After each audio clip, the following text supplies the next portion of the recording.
Bienvenue à cette dévotion matinale. Alors que nous plongeons dans la richesse de la parole de Dieu, nous vous invitons à considérer de soutenir cette émission. Votre générosité est essentielle pour nous aider à développer différentes ressources de formation pour apprendre et grandir comme disciples de Jésus. Merci d'être une bénédiction pour ce ministère. Que Dieu vous garde. Tout le monde est bienvenu à cette nouvelle capsule de dévotion matinale avec Pat et Julie. Bonjour tout le monde, et ce matin, on termine ce bel épître qui est l'épître de Tite. On est rendu au chapitre 3 et au verset 12, et on termine, on est dans la conclusion de l'épître, et ça a été une belle randonnée, hein, Julie, à travers cette épître-là? Oui, une randonnée trop courte. Oui, très très courte. On recommence-tu? Ah ben écoute, on recommence. Non, on va en prendre un autre. D'accord. Donc, lorsque je t'enverrai Artémas ou Tychique, hâte-toi de venir me rejoindre à Nicopolis, car c'est là que j'ai résolu de passer l'hiver. Aie soin de pourvoir au voyage de Zénas, le docteur de la loi, et d'Apollos, en sorte que rien ne leur manque. Il faut que les nôtres aussi apprennent à pratiquer de bonnes œuvres pour subvenir aux besoins pressants, afin qu'ils ne soient pas sans produire de fruits. Tous ceux qui sont avec moi te saluent. Salue ceux qui nous aiment dans la foi. Que la grâce soit avec vous tous. C'est assez impressionnant. Encore une fois, on voit le cœur de l'apôtre Paul pour les individus. Hein, il n'a pas peur de nommer les gens, il n'a pas peur de les reconnaître, il n'a pas peur de les remercier, il n'a pas peur. On voit vraiment que pour Paul, quoique les gens servent Dieu, hein, Paul ne prend pas pour acquis leur service envers lui-même. Et trop souvent, j'ai entendu et j'ai vu des gens qui ne prenaient pas la peine de remercier le service des autres pour eux. Hein? Trop souvent, même qu'ils s'étaient pris coup pour acquis, ah, de toute façon, ils servent Dieu, c'est pas à moi de leur remercier. Non, non, non, je les remercie. On voit Paul ici. Paul qui souligne les gens, souligne. On le voit ici, on le voit à la fin de l'épître aux Romains, on le voit, en fait, on le voit dans plusieurs de ses épîtres où il prend le temps, on l'a vu dans Timothée, hein? Beaucoup dans Timothée. Comment c'est important d'être reconnaissant envers les individus. Et ici, il va au-delà de la reconnaissance. On avait vu dans Timothée, c'était vraiment dans la deuxième épître de Timothée, il disait salut telle personne a pris soin. Et ici, il prend vraiment de dire aie soin de pourvoir au voyage d'eux. Aie soin que rien ne leur manque. Il faut que les nôtres aussi apprennent à pratiquer de bonnes œuvres pour subvenir aux besoins pressants afin qu'ils ne soient pas sans produire de fruits. Et c'est intéressant parce qu'ils viennent de vraiment dans toute l'épître de Tite. Si on refait un petit survol à l'arrière, là, Patrice. Oui. On arrive au passage. Attends une petite seconde.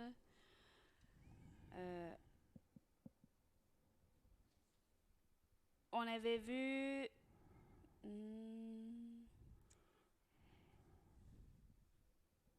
Écrit. Oui. Peux-tu avoir accès à écrit œuvre? Œuvre. Oui. Ça va aller plus vite. Au pluriel?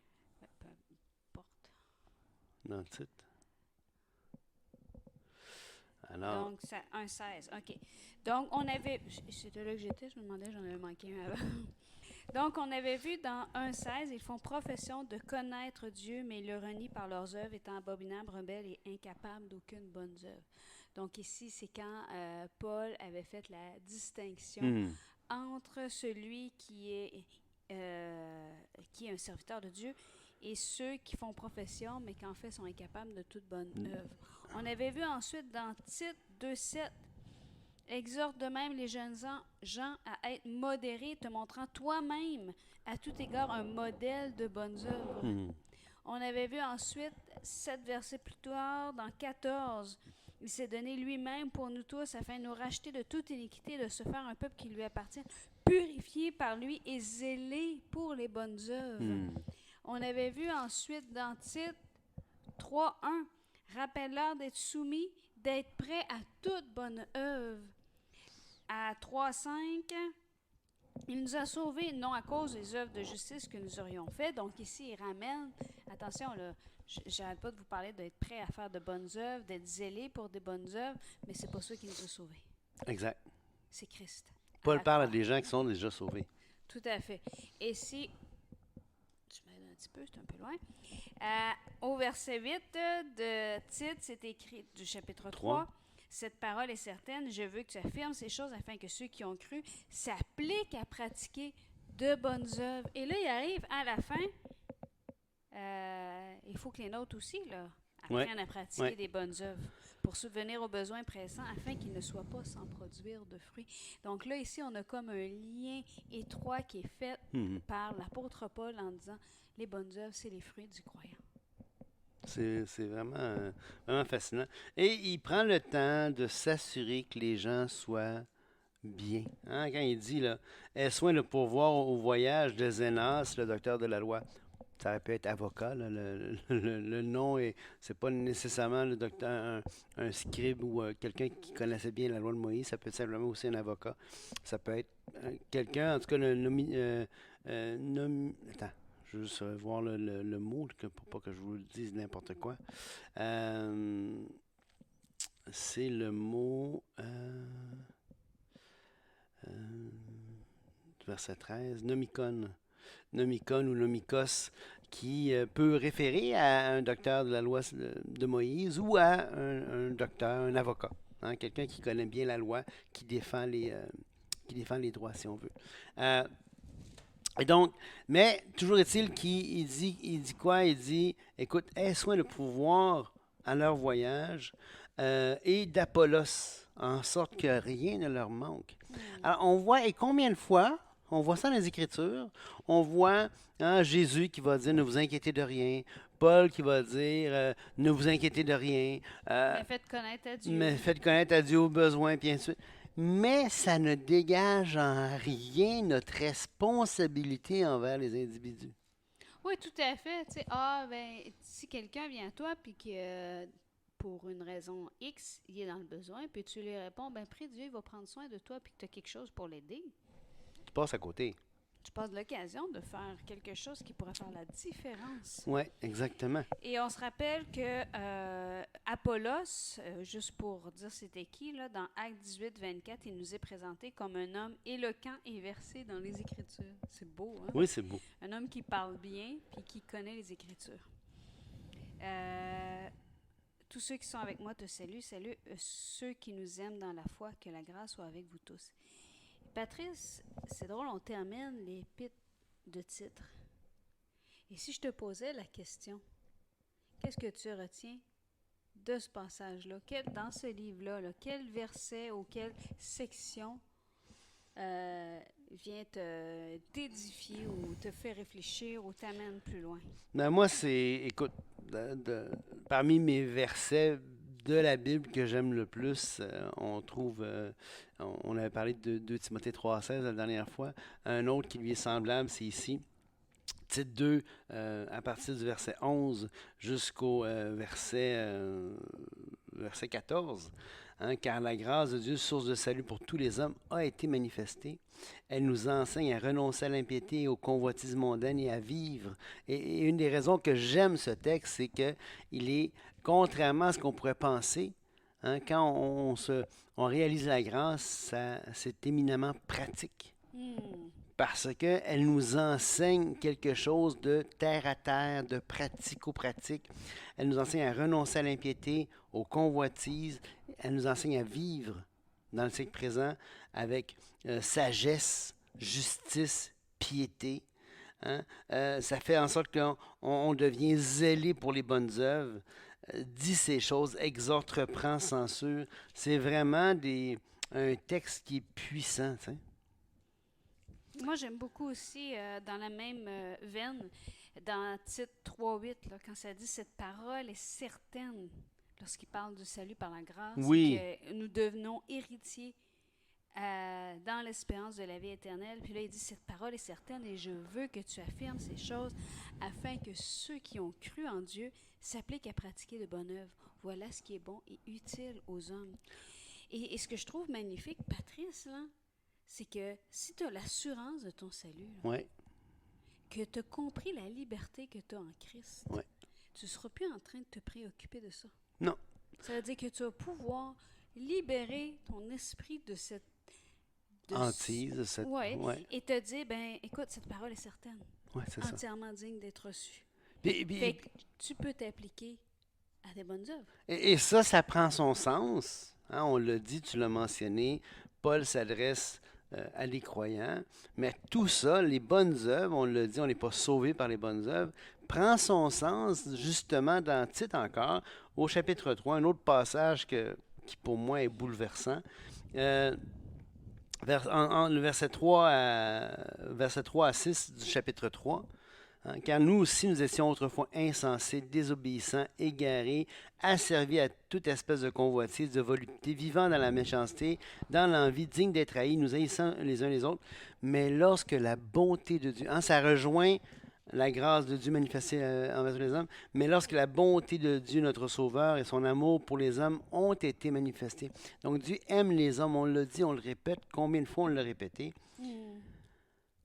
Il nous a sauvés. Non à cause des œuvres de justice que nous aurions faites, mais selon sa miséricorde, par le bain de la régénération, le renouvellement de l'esprit. Il l'a répandu sur nous avec abondance par Jésus-Christ, notre Seigneur, afin que justifiés par sa grâce, Sauveur, afin que justifiés par sa grâce, nous deviennons héritiers dans l'espérance de la vie éternelle.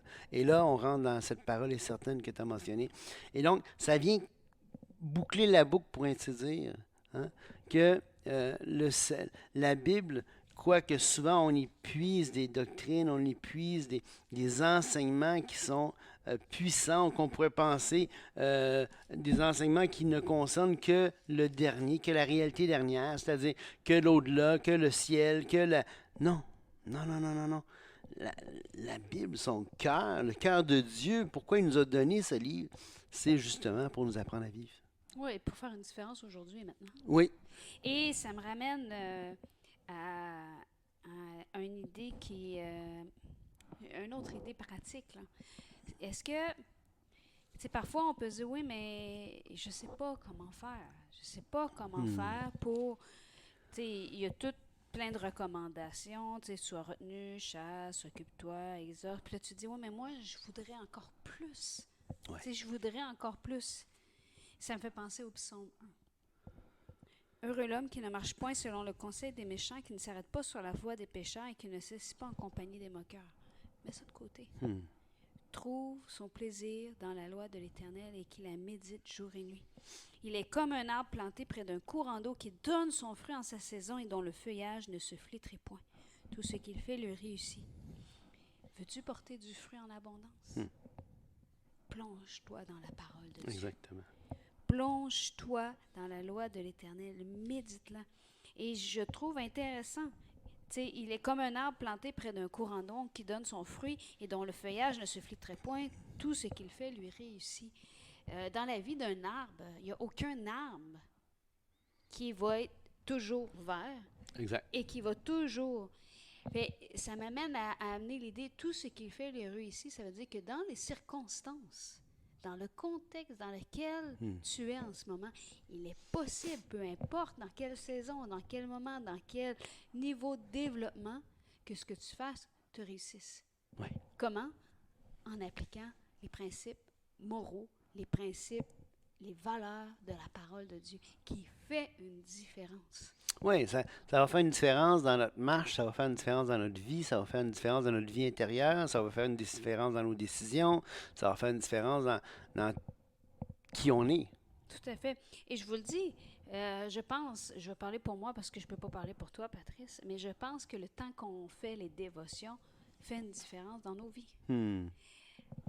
Oui, tout à fait, je suis d'accord avec toi. A changé depuis la dernière année En année COVID? Hein? En année COVID? Non, la dernière année... Oui, mais je veux dire, ça fait 1 an qu'on fait ça. Oui, un an et demi, oui. Et on a eu des moments où est-ce qu'on n'a pas fait pour les vacances ou X raisons. Mais dans l'année à peu près qu'on a fait, il faudrait compter combien on a d'épisodes en tout. On est rendu à 365. Mais je peux dire que ça l'a nourri mon âme. Attends, on a commencé au mois de mars passé, ça veut dire mars, avril, mai, juin, juillet. Ça veut dire, non, 1 an et 4 mois. 1 an et un tiers. Mais tout ça pour dire Ouais. que ça le rafraîchit ma foi. Hmm. Ça le rafraîchit mon âme. Oui. Vraiment, moi aussi. Tout à fait. Oh, je t'aime. Mais c'est le fun parce que ça nous permet de plonger les regards dans l'Écriture, de discuter ensemble sur ces passages-là, de vous faire partager un petit peu, là, parce que c'est toujours de l'impromptu ou à peu près. Là, on utilise quelques outils d'études, mais c'est vraiment, on ne prend pas le temps avant de s'asseoir ensemble pour dire mais de quoi on va parler aujourd'hui. Non, on a une idée le seul point de repère vraiment qu'on a, c'est le livre, le chapitre et le verset où on est rendu. Euh, Et la connaissance du contexte qu'on a déjà lu la parole de Dieu Oui, et ainsi de suite. et on a des bibles d'études, on a des outils informatiques à notre disposition, mais c'est vraiment impromptu, donc c'est un peu à la va comme je pousse, mais c'est ça qui est... Mais c'est pas à la va comme je te pousse. Je m'excuse, Patrick, j'aime pas quand tu dis ça. Je trouve que c'est à prendre le temps au moment présent, là, maintenant, qu'est-ce que la Bible veut m'enseigner. Oui, absolument, absolument. Parce qu'à la va comme je te pousse, elle a une idée comme si on s'applique pas. Non, parce que c'est sûr qu'on est informé, notre lecture, notre temps de dévotion est informé par une vie. Je veux dire, je suis né nouveau en 83, tu es né nouveau en 86, je pense. 88. 88. Alors, écoutez, ça fait quand même, ensemble, on a quand même quelques années dans le Seigneur. Euh, et les deux, on a lu d'innombrables fois la Bible au complet. On a lu, tu sais. Alors, c'est sûr que c'est nourri par tout ça, mais en même temps, c'est nouveau à chaque jour. Oui, c'est nourri par tout ça, mais je dirais que moi, ça me fait du bien d'avoir repris le temps de me Ouais. plonger. Ah, ça, c'est Comme si sans c'est, aucun doute. on prend ce temps-là, 15-20 minutes, tous les matins, on replonge dans la parole de Dieu. Ouais. Et en ayant choisi d'avoir fait les Proverbes en premier, qui est un livre où les principes de vie s'appliquent énormément dans notre siècle aujourd'hui, dans notre vie quotidienne, puis ensuite passer par les épîtres, où est-ce que ce sont vraiment des lettres d'application, comment le croyant peut vivre dans le Seigneur, Hmm. ben, je pense que ça nous aide au jour le jour et j'espère que vous pouvez en bénéficier aussi. Allez, au revoir. Que Dieu vous bénisse.